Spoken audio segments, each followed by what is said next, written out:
बिस्मिल्लाहिर्रहमानिर्रहीम। अस्सलाम वालेकुम प्यारे दोस्तों, आज मैं सही मुस्लिम की हदीस के साथ आपकी खिदमत में हाजिर हुआ हूँ।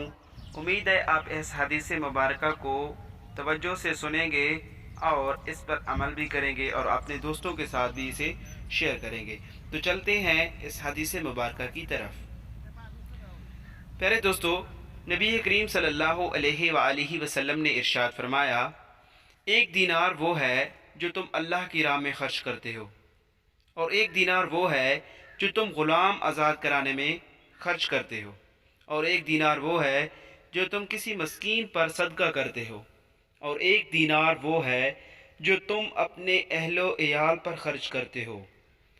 उन सब में ज़्यादा अजर सवाब उस दीनार पर मिलेगा जो तुम अपने अहलो इयाल पर खर्च करते हो। इसलिए हम सबको कोशिश करनी चाहिए कि हम अपने अहलो इयाल की तमाम ज़रूरियात को पूरा करें और उन पर ज़्यादा से ज़्यादा ख़र्च करें। इसके साथ ही माही खान को इजाज़त दीजिए। अल्लाह हाफ़िज़।